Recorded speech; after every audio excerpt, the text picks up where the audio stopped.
তারানাথ ভালো গল্প বলতে পারলেও খুব মিশুক লোক ছিল না।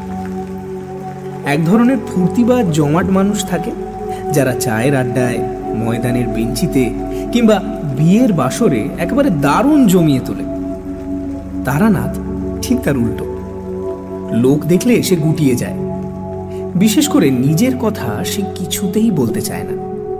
কিন্তু আমাদের সহানুভূতির ছোঁয়ায় তারানাথের বদ্ধ মনের দরজা অনেকখানি খুলে গিয়েছিল। অবশ্য সেটা কেবল আমাদের কাছেই। ইদানিং হাত দেখানো বা কোষ্ঠী বিচারের খদ্দের প্রায় নেই বললেই চলে। বন্ধুও কেউ নেই। সারাদিন একাকিত্ব ভোগ করার পর মাঝে মাঝে বিকেলের দিকে আমরা হাজির হলে তারানাথের মুখ উজ্জ্বল হয়ে উঠত। মানুষটা গল্পের খনি। আমরা নানাভাবে খুঁচিয়ে তার কাছে গল্প আদায় করতাম। তার মতের বিরোধিতা করলে তারানাথ রেগে যেত। আমি আর কিশোরী গল্পের লোভে হঠাৎ কথার মাঝখানে হো হো করে হেসে উঠে বলতাম, বাহ বাবা, তা কখনো হয়? তারানাথ চটে গিয়ে বলতো, হয় না, এই শোনো তবে। একটা নতুন গল্প শুরু হয়ে যেত। সেদিন সকাল থেকেই টিপটিপ বৃষ্টি হচ্ছে। জামা কাপড়, রুমাল, এমনকি মনের ভেতরটা অবধি ভিজে স্যাঁতস্যাঁতে হয়ে রয়েছে। অন্যদিন অফিস ছুটির পর বলাইবাবু কিংবা হরিমিত্রের সঙ্গে মোড়ের দোকানে চা খেতে খেতে রাজনীতি, জিনিসপত্রের অগ্নিমূল্য অথবা বাঙালি কি ছিল আর কি হয়েছে এসব বিষয়ে গভীর আলোচনা করে আনন্দ পেয়ে থাকি। কিন্তু আজ আর সেসব ইচ্ছে করল না। অফিস থেকে বেরিয়ে তারানাথের বাড়ির দিকে হাঁটা শুরু করলাম।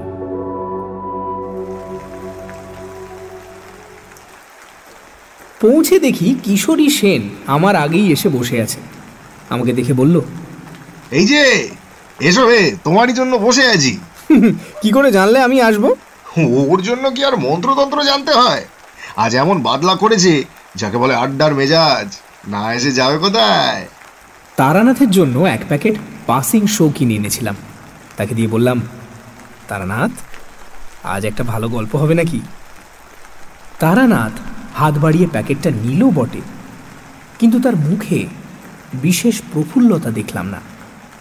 বিরস মুখে সে বলল, তোমাদের কাছে গল্প বলতে ইচ্ছে করে না, তোমরা আমার গল্প অবিশ্বাস করো। কিশোরী বলল, কই, সব গল্প তো অবিশ্বাস করি না। নেহাত যেগুলো একেবারেই বিশ্বাস করবার মতো নয় সেগুলো বাদে। তারানাথ চটে গিয়ে উঠতে যাচ্ছিল। আমি কথার মোড় ঘোরাবার জন্য বললাম, আরে কিশোরীর কথা ছেড়ে দিন। আসল কথা হচ্ছে, আপনার গল্প যদি সত্যি হয় তাহলে আমরা বিশ্বাস করলেই বা কি, আর না করলেই বা কি? সত্য তো কারোর মতামত নির্ভর নয়। তারানাথ কিছুটা শান্ত হয়ে একটা সিগারেট ধরিয়ে বলল, এই যে বিশ্বাসের কথা বললে না, বিশ্বাসে সত্যি অনেক কিছু ঘটায়, সাধারণ বুদ্ধিতে যার ব্যাখ্যা করা যায় না। কিশোরীর ঘাড়ে আজ দুর্গ্রহ ভর করেছিল। সে বলল, তার মানে আপনি বলতে চাইছেন কেউ যদি বিশ্বাস করে সে কোনোদিন মরবে না, তাহলে বিশ্বাসের জোরে সে সত্যি সত্যি অমর হয়ে যাবে? যাবেই তো, তবে তোমার মতো ভিচের লোক পারবে না। হিমালয়ে যেসব প্রাচীন যোগীরা শত শত বছর বেঁচে আছেন, তাঁরা কি করে এত দীর্ঘকাল জীবিত আছেন বলে মনে করো? কেবলমাত্র ইচ্ছা শক্তির জোরে। মানুষের বিশ্বাস ইচ্ছা শক্তিরই একটা প্রকাশ।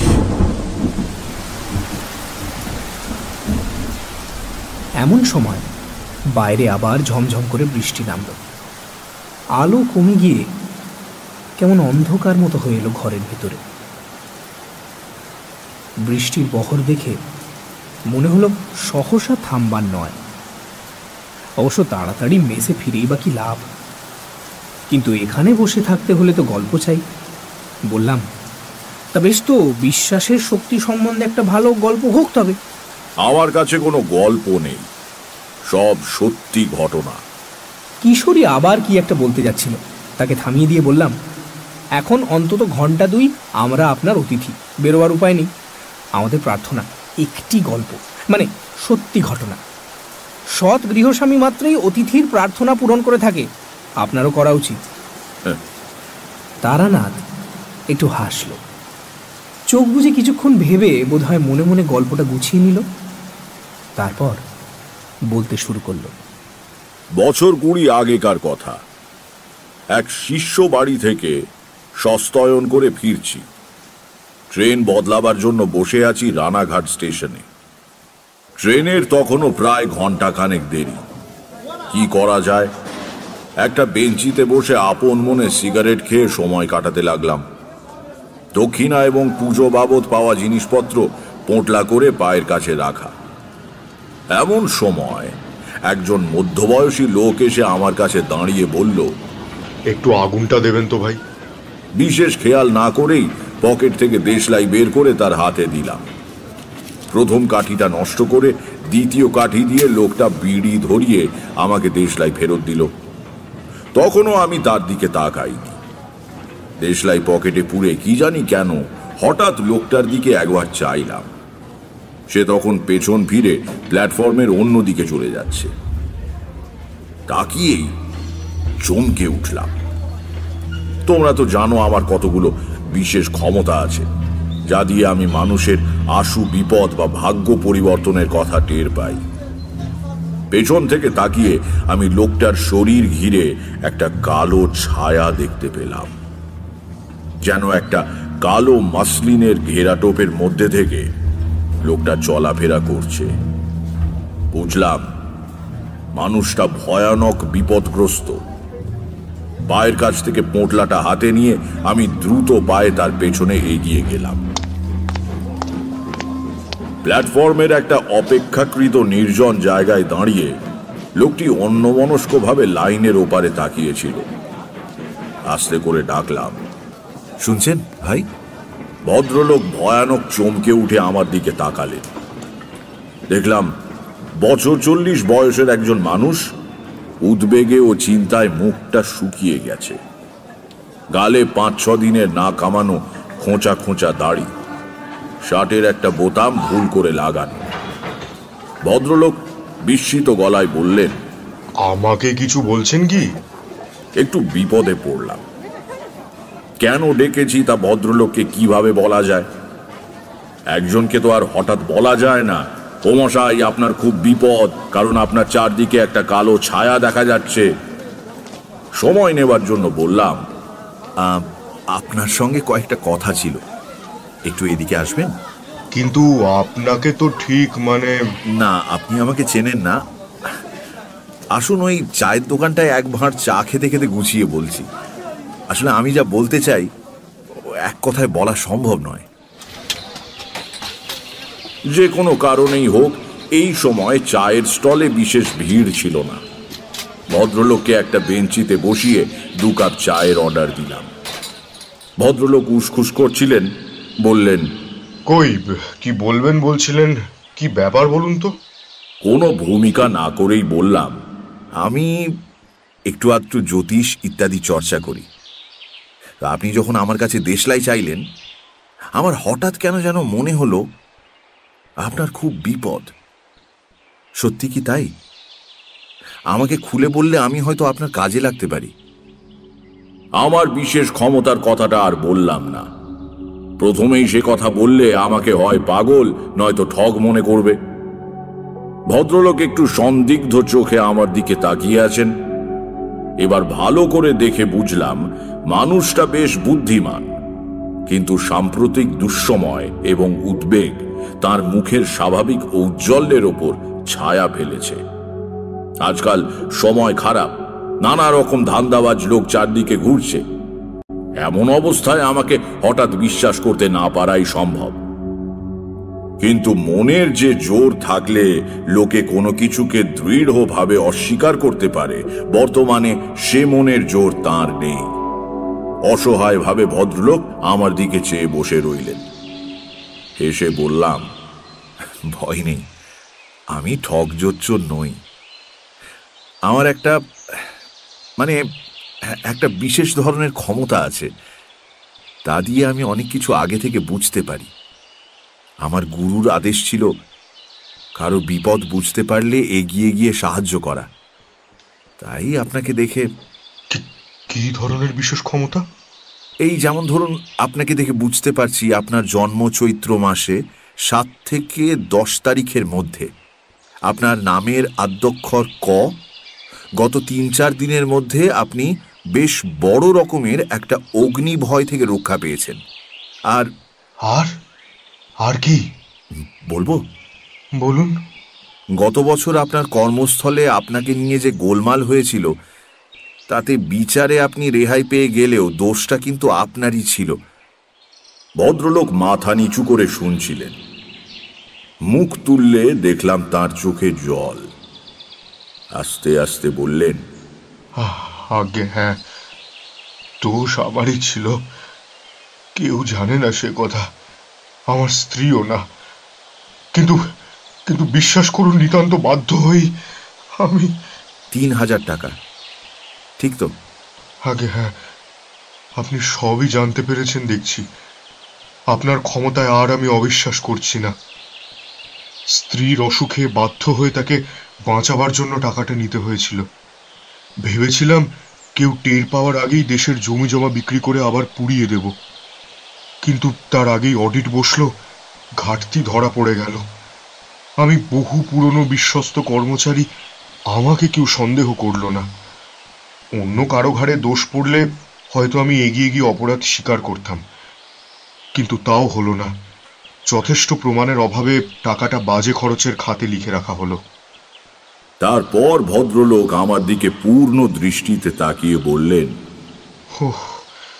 আপনার কাছে সব স্বীকার করে যেন বাঁচলাম। এতদিন মনে পাপবোধ পুষে রাখা, সে যে কি কষ্ট, কি কষ্ট।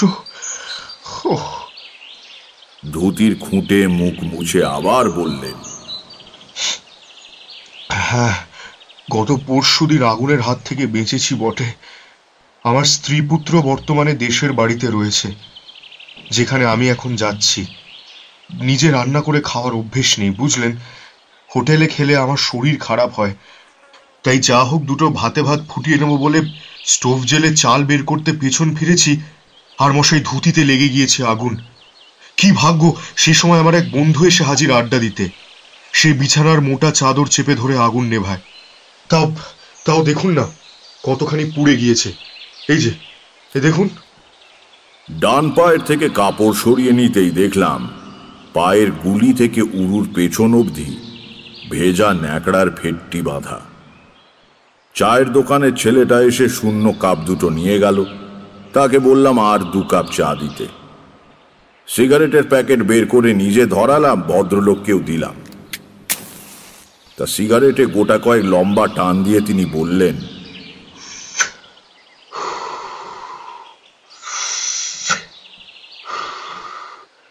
আমার নাম কালীপ্রসাদ মিত্র। খুলনার বিখ্যাত মিত্রদের কথা হয়তো শুনে থাকবেন, আমরা তাদেরই বংশধর। অবশ্য 50-60 বছর হলো খুলনার সঙ্গে আমাদের আর কোনো যোগাযোগ নেই। ঠাকুরদা কর্ম উপলক্ষে এদিকে চলে আসেন, সেই থেকেই আর কখনো দেশে ফিরে যাওয়া হয়নি। আবার চা এলো। গরম চায় চুমুক দিয়ে কালীপ্রসাদ বললেন, নদিয়া জেলার উত্তর প্রান্তে কিছু ভূসম্পত্তি কিনে ঠাকুরদা বসবাস শুরু করেন। ব্যবসা করতেন কলকাতায়, মাঝে মাঝে গ্রামে এসে থাকতেন। তিনি ছাড়া বাড়ির লোকজন গ্রামেই থাকত। বন্দরে যেসব জাহাজ এসে ভেড়ে তাতে কাঁচা আনাজ যোগান দেবার ব্যবসা করতেন ঠাকুরদা। বিলক্ষণ 2 পয়সা করেছিলেন, কিন্তু বহু প্রতিদ্বন্দ্বী জোটায় তার জীবদ্দশাতেই সে ব্যবসা নষ্ট হয়ে যায়। চেনাশুনো কাকে যেন ধরে বাবাকে এক সাহেবী ফার্মে চাকরিতে ঢুকিয়ে দেন। বাবা অবসর গ্রহণ করার পর সেই চাকরি আমি পেয়েছি। কতদিন হলো বাবা রিটায়ার করেছেন? তা বছর 20 তো বটেই।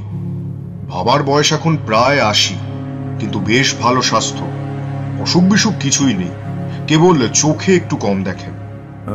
যা হোক, যা বলছিলেন বলে যান। জ্ঞাতিদের শত্রুতায় ঠাকুরদাকে খুলনা ছেড়ে আসতে হয়েছিল। আসবার সময় দেশের সম্পত্তির বিশেষ কিছুই আনতে পারেননি। নগদ সামান্য টাকা যা ছিল তাই দিয়েই কলকাতার ব্যবসা শুরু করেন। কেবল প্রাণের চেয়েও প্রিয় একটি জিনিস বয়ে নিয়ে আসেন। কি জিনিস? একটি অষ্ট ধাতুর তৈরি কালী মূর্তি, আমাদের গৃহদেবী। 4-5 পুরুষ ধরে এই মূর্তি আমাদের পরিবারে পুজো পেয়ে আসছে। ঠাকুরদার বাবা, মানে আমার প্রপিতামহ, তিনি ছিলেন তন্ত্র সাধক। আজীবন সাধনা করে তন্ত্রের বিভিন্ন শাখায় সিদ্ধি লাভ করেছিলেন বলে শোনা যায়। তার জীবনের শেষ দিকে একবার গ্রহ নক্ষত্রের কি এক বিচিত্র সংস্থান এবং অমাবস্যা একসঙ্গে পড়ে। তেমন যোগ নাকি 100 বছরেও একটা বড় আসে না। সেই বিশেষ অমাবস্যার রাত্রিরে আমার প্রপিতামহ সারা রাত জেগে তন্ত্রের এক গূঢ় প্রক্রিয়া সাধন করেন। শেষ রাত্রে হোমকুণ্ডে পূর্ণাহুতি দিয়ে একটা গোল লোহার কৌটোয় পুজোর উপাচার থেকে কি একটা জিনিস পুড়ে কৌটোটা প্রপিতামহর হাতে দিয়ে বলেন, এই নাও, রাখো। এই যা করে দিয়ে গেলাম, আমাদের বংশে আর হঠাৎ কারো কোনো বিপদ হবে না। সত্যি তারপর থেকে আজ পর্যন্ত এই কৌটোটা আমাদের সব আপদে বিপদে রক্ষা করে এসেছে। কারো অসুখ বিসুখ হলে এই মা কালীর কৌটো তার মাথায় বুকে ঠেকিয়ে দিলে সে ভালো হয়ে ওঠে। ডাক্তার জবাব দিয়ে গিয়েছে এমন মরণাপন্ন রোগীকেও মা কালীর কৌটোর প্রভাবে সেরে যেতে দেখেছি। সেও না হয় কাকতালীয়, কিন্তু কে একবার কৌটোর মহিমা নিয়ে উপহাস করায় বাবা সাপুড়েদের সদ্য ধরা বিষাক্ত গোখরো সাপের সামনে কৌটোটা ধরেন। ছোটবেলার ঘটনা হলেও আমার পরিষ্কার মনে আছে, সাপটা সঙ্গে সঙ্গে মাথা নিচু করে গুটিয়ে এতটুকু হয়ে পড়ে রইল, জোঁকের মুখে নুন পড়লে যেমন হয়। ভাবতে পারেন? এটা কিন্তু দ্রব্যগুণ হতে পারে। ঠিক, দ্রব্যগুণে সাপ বশীভূত হয়, কিন্তু লোহার কৌটো ফুটো করে দ্রব্যগুণ বের হবে কি করে সেটা বলতে পারেন? যথার্থ কথা বললাম, বলে যান। যাই হোক, বিগত 3 পুরুষ ধরে আমাদের পরিবারের ভালো মন্দর ব্যাপারে আমরা মা কালীর কৌটোর উপর নির্ভর করে থাকি। তবু তো আমি আধুনিক লোক, বাস করি আধুনিক কলকাতায়। আমার বিশ্বাস হয়তো অতটা দৃঢ় নয়, কিন্তু বাবা প্রাচীন মানুষ, ডাক্তার উকিলের চেয়ে এই কৌটোর ওপর তার নির্ভরতা বেশি। মাস 4 আগে কলকাতার বাসায় আমার বড় ছেলের খুব অসুখ হয়। ছেলে মরণাপন্ন হয়ে পড়ে। সেই সময় আবার আমার অফিসে অডিট বসেছে। টাকাটার বিষয় নিয়ে হইচই হচ্ছে। ভেতরে বাইরে আমি তখন খুব বিপন্ন। টাকার ব্যাপার বাবা জানতেন না, কিন্তু নাতির অসুখের খবর পেয়ে আমার এক খুড়তুতো ভাইয়ের হাত দিয়ে মা কালীর কৌটোটা কলকাতায় আমার কাছে পাঠিয়ে দেন। কৌটোর মহিমাতেই কিনা জানি না আমার ছেলেটি সেরে ওঠে, আর আমার অফিসের গোলমালও মিটে যায়। একটু থেমে কালীপ্রসাদ বললেন, কিছু মনে করবেন না, আমাকে আরেকটা সিগারেট দেবেন? সিগারেট ধরিয়ে ঘন ঘন টান দিয়ে প্রায় অর্ধেক করে আনবার পর কালীপ্রসাদ আবার বলতে শুরু করলেন,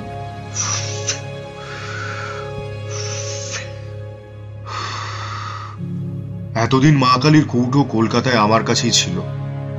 হঠাৎ দিন 2 আগে বাবার এক জরুরি চিঠি পেলাম। সে এক অদ্ভুত চিঠি। ছেলে বউকে কদিন আগেই বাবার দেখাশোনা করার জন্য দেশে পাঠিয়ে দিয়েছিলাম। এখন চিঠি পেয়ে আমিও চলেছি, কৌটোটাও সঙ্গে করে নিয়ে যাচ্ছি। চিঠিটা অদ্ভুত বলছেন কেন? কি আছে চিঠিতে? উত্তরে কালীপ্রসাদ কাঁধের ঝোলা থেকে একটা খাম বের করে আমার হাতে দিয়ে বললেন, নিজেই পড়ে দেখুন। বয়স্ক মানুষের ঈষৎ কম্পিত হস্তাক্ষরে লেখা চিঠি। স্নেহের কালীপ্রসাদ, আশা করি মঙ্গলময়ের কৃপায় কুশলী আছো। এক বিচিত্র ঘটনার সম্মুখীন হইয়া তোমাকে এই পত্র দিতেছি। আজ কয়েকদিন হইল আমাদের বাটিতে নানা অলৌকিক এবং ভৌতিক উপদ্রব আরম্ভ হইয়াছে। ইহার কারণ বা কিভাবে নিরসন হইবে কিছুই বুঝিতে পারিতেছি না। যা হোক, পত্র পাওয়া মাত্র তুমি ছুটি লইয়া দেশে আসিবে। গত 4-5 মাস যাবৎ মা কালীর কৌটা তোমার কলিকাতার বাসায় রহিয়াছে। আসিবার সময় উহা সঙ্গে আনিতে ভুলিবে না। সম্ভবত উহা না থাকাতেই এই উপদ্রব। এই পত্রকে তার মনে করিয়া অবিলম্বে রওনা হইবে। আশীর্বাদ লইও। ইতি চণ্ডিকা প্রসাদ মিত্র। পড়া শেষ করে চিঠিটা কালীপ্রসাদকে ফেরত দিলাম। ভদ্রলোক জিজ্ঞাসা করলেন, কি বুঝলেন? হ্যাঁ, রহস্যময় চিঠি বটে। কি অলৌকিক ব্যাপার কিছু আন্দাজ করতে পারেন? তা কি বলা যায়, সে তো কত কিছুই হতে পারে।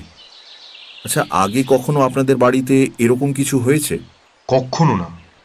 বেলা পড়ে আসছে, আমার ট্রেন আসবার সময় হলো।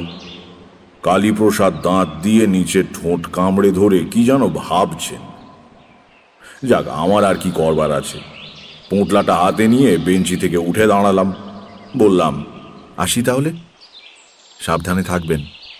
কালীপ্রসাদ কেমন যেন হতাশ আর ভীত গলায় বললেন, কিন্তু কিন্তু আমার কি হবে জানেন? আমার বড্ড ভয় করছে, আমার বড্ড ভয় করছে। বিপদে ঈশ্বরকে স্মরণ করবেন। একমাত্র তিনিই সমস্ত ভয় থেকে মানুষকে মুক্ত করতে পারেন। কালীপ্রসাদের মুখ দেখে মনে হলো না যে আমার উপদেশে তিনি কিছুমাত্র ভরসা পেয়েছেন। অবশ্য সেজন্য তাকে দোষ দেওয়া যায় না। ঈশ্বর অদৃশ্য, আড়ম্বর করে তার পুজো দেওয়া যায়, কিন্তু জীবনের সমস্ত ক্ষেত্রে তার উপর সম্পূর্ণ নির্ভর করা একটা উচ্চ স্তরের সাধনা। সে সাধনায় কালীপ্রসাদ এখনো সিদ্ধি লাভ করতে পারেননি। কিন্তু আমি আর কি করব?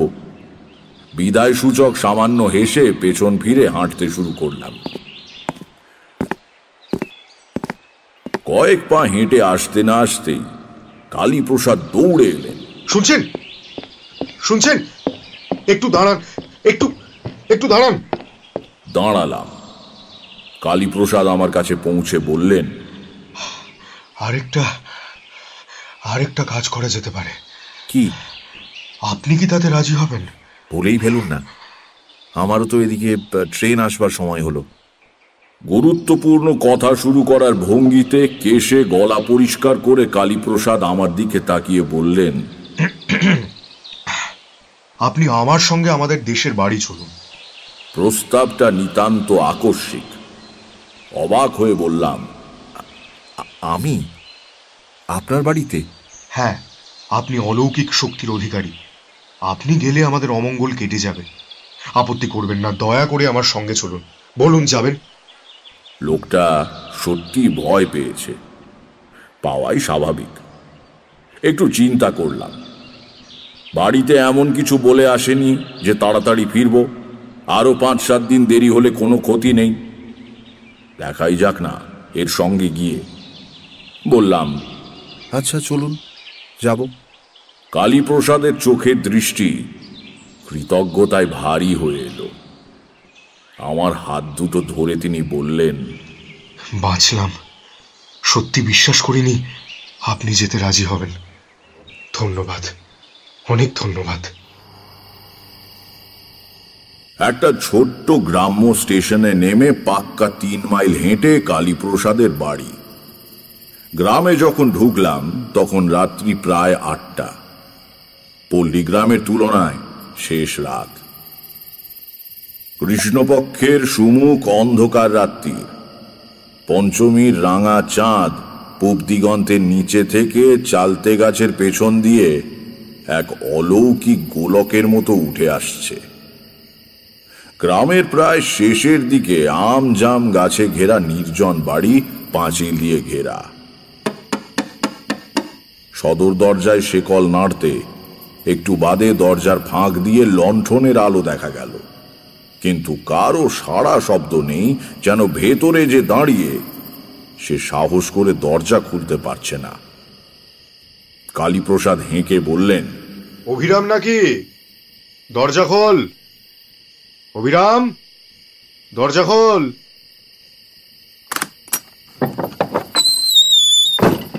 ব্যস্ত হয়ে যে লোকটি দরজা খুলে দিল তার বয়স 60 ছাড়িয়েছে। মাথায় কাঁচা পাকা চুল, পরনে খাটো ধুতি, খালি গা। তার সরল মুখে বিশ্বস্ততার ছাপ। কালীপ্রসাদ বললেন, ঠাকুরমশাই, এ হচ্ছে অভিরাম। পুরনো লোক, আমাকে কোলে করে মানুষ করেছে ছোটবেলায়। কিরে, দরজা খুলছিলি না কেন? অভিরামের সরল মুখে ভয়ের স্পষ্ট চিহ্ন ফুটে উঠল। সে বলল, বাবু, বাড়িতে যা কাণ্ড, দরজা হঠাৎ খুলতে সাহস হয় না বাবু। সে কি রে, কেন? কি হচ্ছে বাড়িতে? এর উত্তর অভিরামের দিতে হলো না। আমাদের পেছনে আমবাগানে অন্ধকারের মধ্যে গাছের পাতার সরসর শব্দ উঠল, যেন গাছের একটা ডাল ধরে কেউ খুব জোরে ঝাঁকাচ্ছে। আমরা দুজন অবাক হয়ে সেদিকে ফিরে তাকাতেই অভিরাম বলল, বাবু, ওই দেখেছেন তো, ওই আবার শুরু হলো নানান উপদ্রব। সত্যি তো, কিসে নাড়াচ্ছে অত মোটা ডালটাকে? মানুষের পক্ষে তো সম্ভব নয়। তাহলে সাঁই করে কি একটা জিনিস গাছের ওপর থেকে আমাদের দিকে ছুটে এলো। সহজাত সংস্কারের বশে কালীপ্রসাদ কোমর থেকে শরীর সামনের দিকে ঝুঁকিয়ে ফেলেছিলেন, জিনিসটা ঠক করে পাঁচিলে লেগে মাটিতে পড়ে গেল। নইলে এই আঘাতেই কালীপ্রসাদের পঞ্চত্ব প্রাপ্তি ঘটত। লণ্ঠনের ম্লান ঘোলাটে আলোয় দেখলাম মাটিতে পড়ে আছে একটা 10.5 ওজনের পাথরের টুকরো। বললাম, আপনারা দুজনে ভেতরে চলে যান। বাড়িতে টর্চ আছে? আগে না। কেন? আমি একবার ওই গাছটার কাছে যাব। দাও হে অভিরাম, তোমার লণ্ঠনটাই দাও। কালীপ্রসাদ বিচলিত হয়ে বললেন, না না, একা যাবেন না। দেখলেন তো আপনি কি করছেন। কি? আমার কিছু হবে না, আপনি ভেতরে যান। আমি জানতাম মধুসুন্দরী দেবীর কৃপায় কোনো নিম্ন শ্রেণীর প্রেত আমার কোনো ক্ষতি করতে পারবে না। পাথরটা কালীপ্রসাদকে লক্ষ্য করেই নিক্ষিপ্ত হয়েছিল, আমাকে নয়। লণ্ঠন হাতে বাগানের মধ্যে গিয়ে দাঁড়ালাম। চারদিক নিঝুম, কোথাও গাছের একটি পাতা অবধি নড়ছে না। মনে হলো সামনের মোটা গুঁড়িওয়ালা আম গাছটার ওপর থেকেই পাথরটা ছুটে গিয়েছিল। লণ্ঠনটা তুলে ধরে ওপর দিকে দেখবার চেষ্টা করলাম, কিন্তু কিছু দেখা গেল না। কিন্তু আমার মনের মধ্যে একটা আশ্চর্য অনুভূতি হলো। মনের একেবারে গভীরে হঠাৎ যেন কে একটা কল বিগড়ে দিল। আমার হাত পা অবশ হয়ে আসছে, সজ্ঞান চৈতন্য নিভে আসতে চাইছে তেলহীন প্রদীপের মতো, আর আমি যেন এক পাও হাঁটতে পারবো না। সমস্ত দেহে মনে কি অস্বস্তি সে ভাষায় বোঝানো যাবে না। নিজের ক্ষমতার ওপর অগাধ বিশ্বাস নিয়ে একা এখানে এসেছিলাম, এবার আমার অকস্মাৎ ভয় করতে লাগলো। মৃত্যু ভয় নয়, যে কোনো কারণেই হোক সে ভয় আমার কোনোদিনই হয়নি। কোনো অজানা শক্তির মুখোমুখি হতে গেলে যে ভয় হয়, সেই রকম। বিশ্রী একটা গন্ধে ভরে গিয়েছে চারদিক। প্রতি নিঃশ্বাসে গন্ধটা একেবারে ফুসফুসের ভেতর অবধি চলে গিয়ে যেন শরীরকে অপবিত্র করে দিচ্ছে। মনকে স্থির করে আমি মধুসুন্দরী দেবীর ধ্যান মন্ত্র আবৃত্তি করতে লাগলাম। প্রায় সঙ্গে সঙ্গেই পরিবেশ থেকে দুর্গন্ধ দূর হয়ে গেল, মনের বল ফিরে পেলাম। দরজা খোলাই ছিল। ভেতরে ঢুকে দেখি উঠোনের ওপারে বারান্দায় বাড়ির সবাই জড়ো হয়ে শঙ্কিত চোখে তাকিয়ে আছে।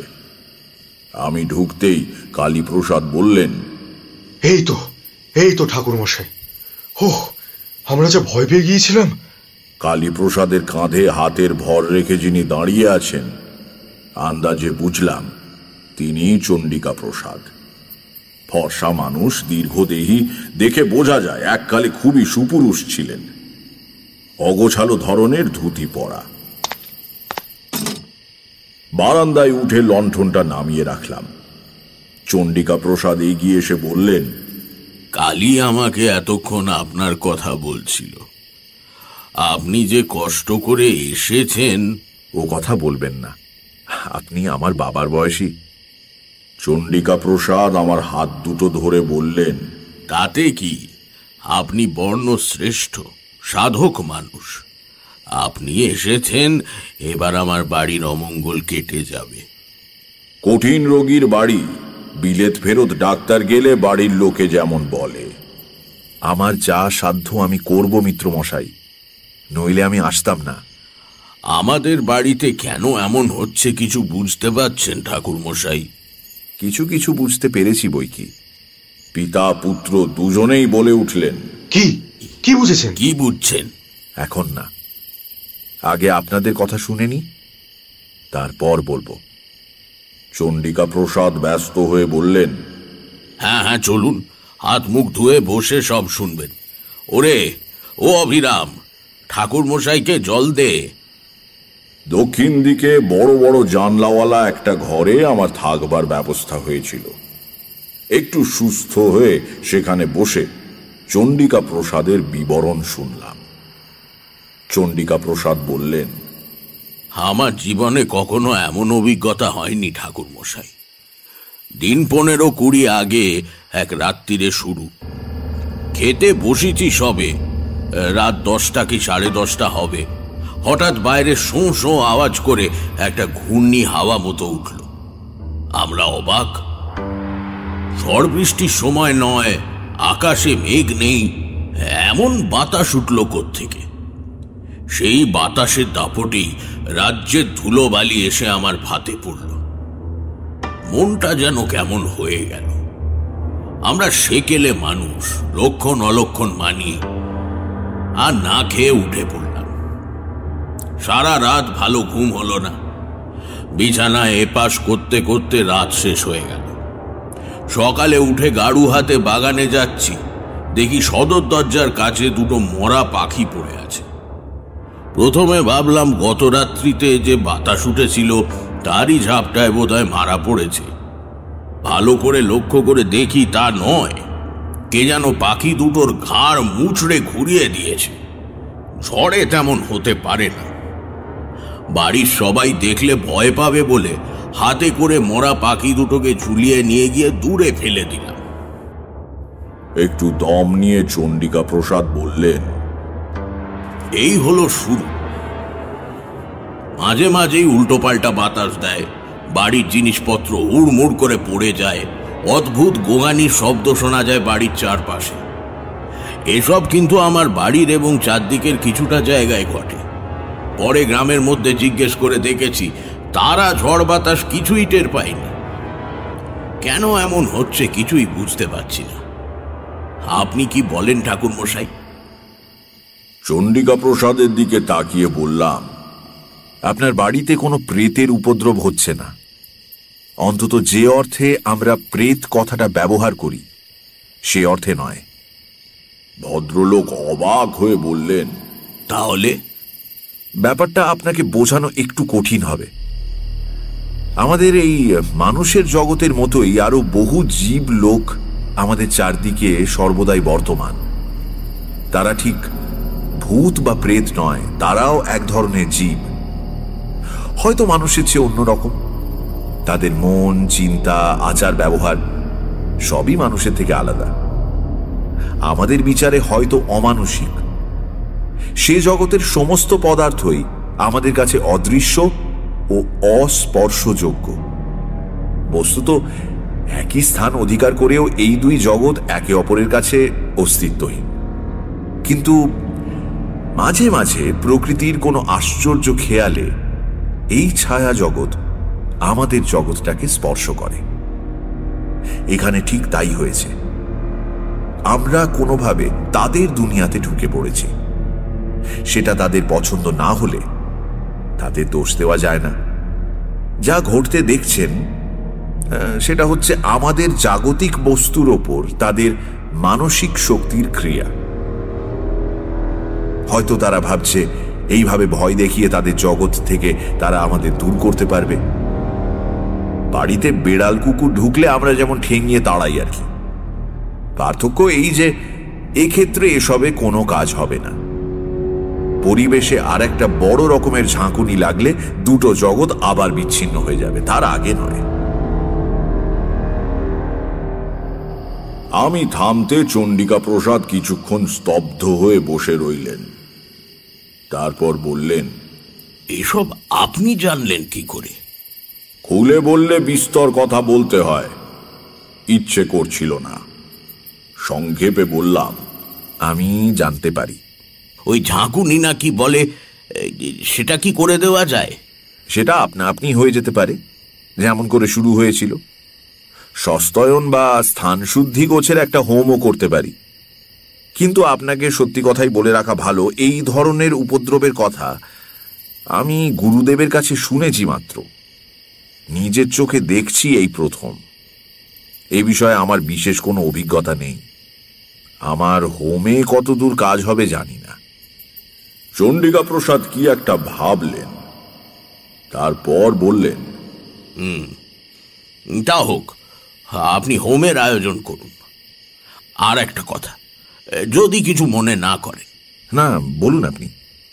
একটু ইতস্তত করে চণ্ডিকা প্রসাদ বললেন, আপনার ওপরেই যদিও সবকিছু ছেড়ে দিচ্ছি, তবু আমার নিজস্ব বিশ্বাসের জন্য যদি কিছু ক্রিয়াকলাপ করি, তাতে আপনার আপত্তি হবে না তো? না, আমার কি আপত্তি, করুন আপনার যা ইচ্ছে। চণ্ডিকা প্রসাদ ছেলের দিকে তাকিয়ে বললেন, কালী, কৌটোটা এনেছিস তো? হ্যাঁ বাবা, এনে দেবো। নিয়ে আয়। কালী প্রসাদ উঠে পাশের ঘর থেকে মা কালীর কৌটো এনে বাবার হাতে দিলেন। সেটা নিয়ে চণ্ডিকা প্রসাদ আমার দিকে তাকিয়ে বললেন, এটার কথা শুনেছেন বোধহয়? হ্যাঁ, কালীবাবু আসতে আসতে আমাকে বলেছেন। তাহলে তো আপনি সবই জানেন। এই কৌটোর ওপর আমাদের সবার একটা গভীর বিশ্বাস আছে আর কি। তবে বিশ্বাসটা অযৌক্তিক নয়, পরীক্ষিত সত্য। গ্রামে বসন্তের মড়ক লেগে হাহাকার পড়ে গিয়েছিল। এই কৌটো হাতে মা কালীর নাম করতে করতে বাড়ির চারদিকে ঘুরে গণ্ডি কেটে দিয়েছিলাম। অর্ধেক গ্রাম সাফ হয়ে গিয়েছিল, কিন্তু আমাদের বাড়িতে অসুখ ঢোকেনি। আজও তাই করব ভাবছি। কৌটো নিয়ে বাড়ির চারধারে গণ্ডি কেটে দেব। আসবেন আমার সঙ্গে? কালী, তুইও আয়। বাইরে যাবার জন্য সবে উঠে দাঁড়িয়েছি, হঠাৎ বাড়ির ভেতরে হুড়মুড় করে বিকট শব্দ হলো। ধাতব কিছু পড়ে যাওয়ার আওয়াজ। চণ্ডিকা প্রসাদ বললেন, ওই শুরু হলো আবার, চলুন দেখি। ভেতরের বারান্দা থেকে আওয়াজ এসেছিল। সেখানে গিয়ে দেখলাম বাড়ির মেয়ে আর বাচ্চারা বারান্দার অপর প্রান্তে কাঠ হয়ে দাঁড়িয়ে আছে। 10-12খানা ইট দিয়ে বেদি মতো করে তার উপরে একটা লোহার ড্রাম দাঁড় করানো ছিল চাল রাখবার জন্য। সেটা উল্টে পড়ে চাল ছড়িয়ে পড়েছে চতুর্দিকে। আমরা যখন পৌঁছলাম তখনও ড্রামটা গড়াচ্ছে। আমাদের পায়ের কাছে এসে থেমে গেল।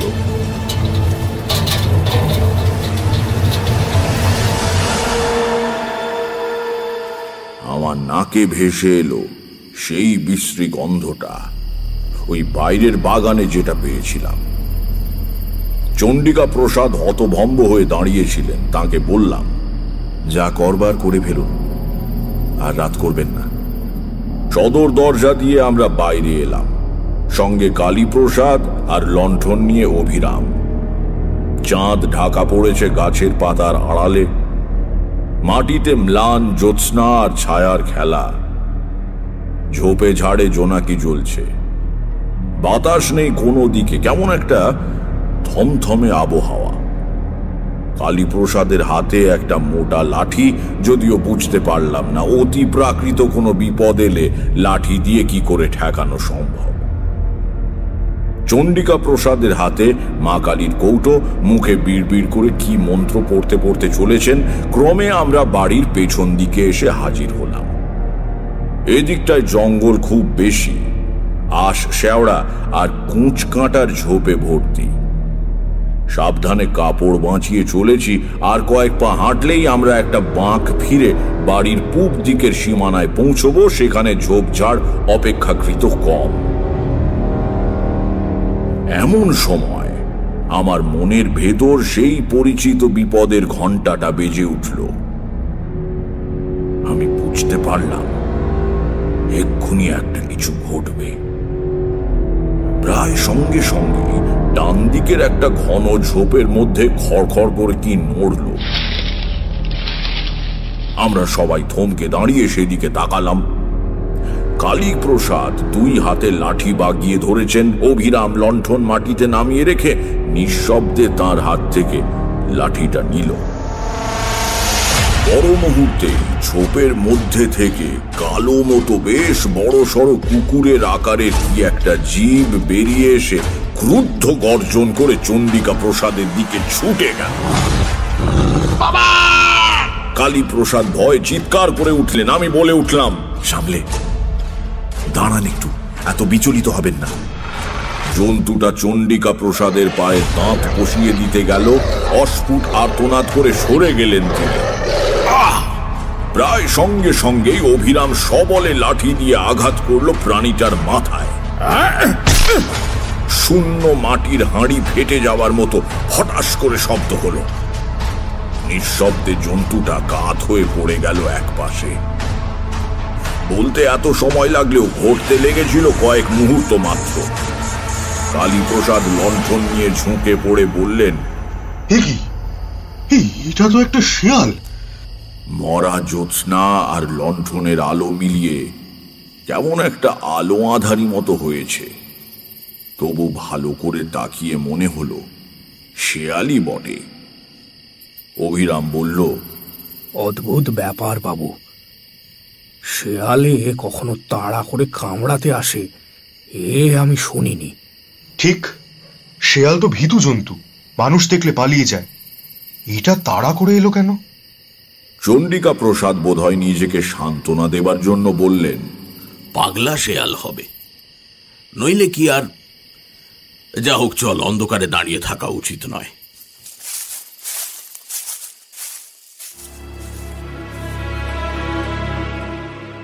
এদিনের গৃহ প্রদক্ষিণের একটা ফল কিন্তু হাতে হাতে দেখতে পেলাম।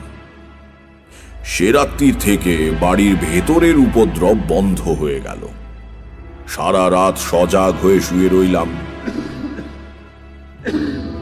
কাশির শব্দ শুনে টের পাচ্ছিলাম চন্ডিকা প্রসাদও জেগে, কিন্তু সে রাতে আর কোনো উপদ্রব হলো না।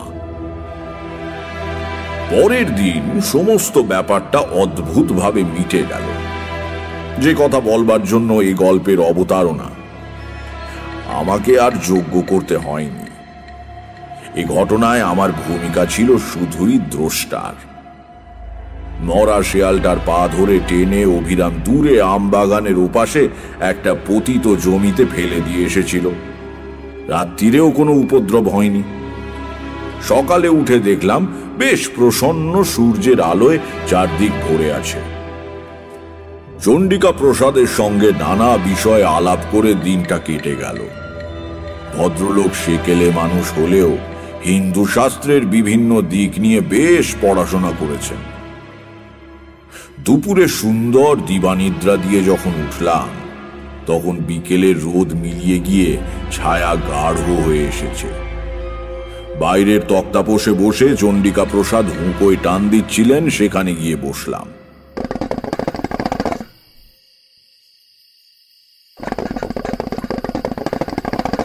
গাড়ু হাতে কালীপ্রসাদ উঠোন পেরিয়ে বাড়ির বাইরের বাগানের দিকে চলে গেলেন। চন্ডিকা প্রসাদ ডেকে বললেন, কালী, চট করে সেরে আয় তো, একসঙ্গে বসে ঠাকুর মশাইয়ের যজ্ঞের ফর্দটা করে ফেলা দরকার। হ্যাঁ বাবা, আসছি। বলে কালীপ্রসাদ বেরিয়ে গেলেন। সকালের আলোচনার ঘেই ধরে চন্ডিকা প্রসাদ বললেন, হ্যাঁ, সকালে যে কথা হচ্ছিল, নিষ্ঠা এবং সদ্গুরুর প্রয়োজন তো আছে ঠিকই, কিন্তু মন্ত্রোচ্চারণের যথার্থতার উপরেই অনুষ্ঠানের সাফল্য নির্ভর করে। মন্ত্রের প্রত্যেক অক্ষরের একজন অধিষ্ঠাত্রী দেবী আছেন। সঠিক উচ্চারণ না হলে তাঁরা কুপিত হন। বাড়ির ভেতর থেকে গরম ভাজা পরোটা আর আলু ভাজা এলো। খেতে খেতে গল্প চলল। যখন সন্ধে উতরে অন্ধকার বেশ ঘন হয়ে উঠেছে, সে সময় অভিরাম এসে জিজ্ঞাসা করল, কর্তামশাই, ছোটবাবু কোথায়? মা ঠাকুরন ডাকছে। চন্ডিকা প্রসাদ বললেন, কে? কালী তো? তাই তো, কালী ফেরেনি? সে কি? হঠাৎ আমারও খেয়াল হলো কালীপ্রসাদ বহুক্ষণ হলো বাগানে গিয়েছেন বটে, ছোট বড় কোনো প্রাকৃতিক আহ্বানে সাড়া দিতেই এতক্ষণ লাগতে পারে না। দু এক মুহূর্তের ভেতর ব্যাপারটা সম্যক উপলব্ধি করে আমরা লাফিয়ে উঠলাম। চণ্ডিকা প্রসাদ কেমন অবরুদ্ধ গলায় বললেন, অভিরাম, আলো আর লাঠি নিয়ে আয় তাড়াতাড়ি। বাড়ি থেকে বেরুচ্ছি, চণ্ডিকা প্রসাদ বাড়ির মধ্যে ঢুকে গেলেন। মিনিট খানেক বাদে বেরিয়ে এলে বুঝলাম আমার আন্দাজ ঠিকই ছিল।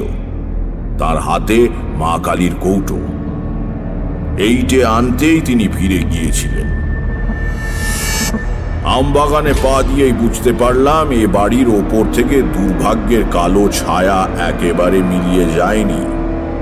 সমস্ত পরিবেশে ছেয়ে আছে একটা বিকট গন্ধ। গতকাল এসে যেটা পেয়েছিলাম, বিকেলবেলা মনের মধ্যে যে প্রসন্নতা জেগে উঠেছিল তা কোথায় যেন বিলীন হয়ে গেল। লণ্ঠন হাতে অভিরাম আগে আগে চলেছে। সে ডাকছে, ছোট বাবু গো, ও ছোট বাবু। চণ্ডিকা প্রসাদ ডাকছেন, কালী, কালী। ওদিকে আমার বুক গুড়গুড় করছে। আজ সন্ধেটা ভালো নয়, ভালো নয়। একটা ঝোপের পেছনে উপুর হয়ে পড়ে থাকা কালীপ্রসাদকে অভিরামী আগে দেখতে পেল। ছোট বাবু, ছোট বাবু বলে চিৎকার করে উঠে সে ছুটে গিয়ে কালীপ্রসাদের দেহের পাশে হাঁটু গেড়ে বসে কেঁদে উঠল।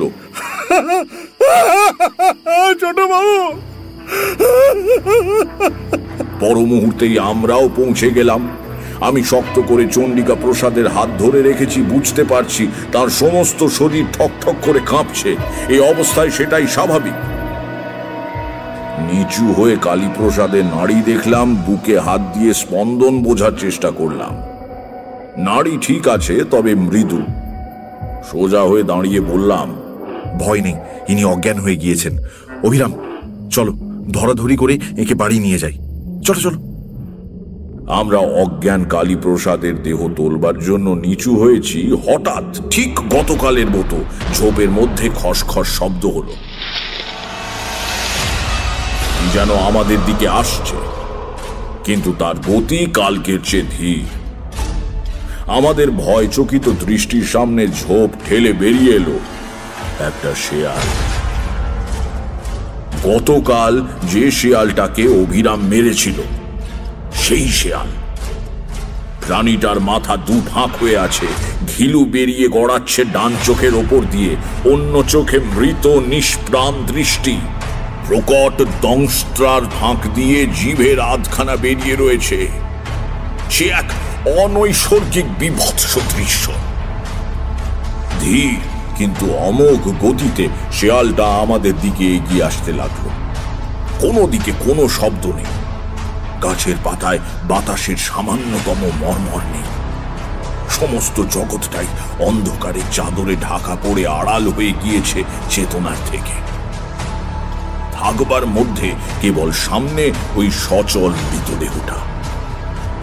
হঠাৎ অনুভব করলাম আমার পাশে চণ্ডিকা প্রসাদের নিঃশ্বাস দ্রুত হয়ে উঠেছে। তাকিয়ে দেখলাম তার বার্ধক্যে স্তিমিত চোখে কি এক আগুন জ্বলছে। মুখের ভঙ্গিতে ভয় নেই, আছে প্রবল ক্রোধ। তাড়াতাড়ি মা কালীর কৌটো হাতে নিয়ে সামনে ঝুঁকে পড়ে কৌটোটা বাড়িয়ে ধরে বললেন, থাম। সচল মৃতদেহ স্থানু হয়ে আবার সোজা হয়ে দাঁড়িয়ে কৌটো শুদ্ধ হাত মাথার ওপর তুলে চিৎকার করে চণ্ডিকা প্রসাদ বললেন, মা কালীর নামে বলছি, আমার বাড়ির সব বিপদ দূর হয়ে যাক। যদি সধর্ম নিষ্ঠার সঙ্গে পালন করে থাকি, যদি সৎ কায়স্থের সন্তান হই, যদি জীবনে কোনো পুণ্য সঞ্চয় করে থাকি, তার সবটুকু জোরে আদেশ করছি, যে অপদেবতারা আমার বাড়িতে ভর করেছে তারা এই মুহূর্তে দূর হয়ে যাক। আমার হাতে পবিত্র নির্মাল্যের এই কৌটো রয়েছে, দেখি তাদের কত শক্তি। সাধ্য থাকে আমার ক্ষতি করো। মাথার ওপরে কৌটো তুলে ধরে তিনি বিভিন্ন দিকে ঘোরাতে লাগলেন। শিয়ালের মৃতদেহটা আস্তে আস্তে আবার কাত হয়ে পড়ে গেল। এবার সেটা সত্যি পড়েছে। তার সঙ্গে সঙ্গে একটা অদ্ভুত ব্যাপার হলো।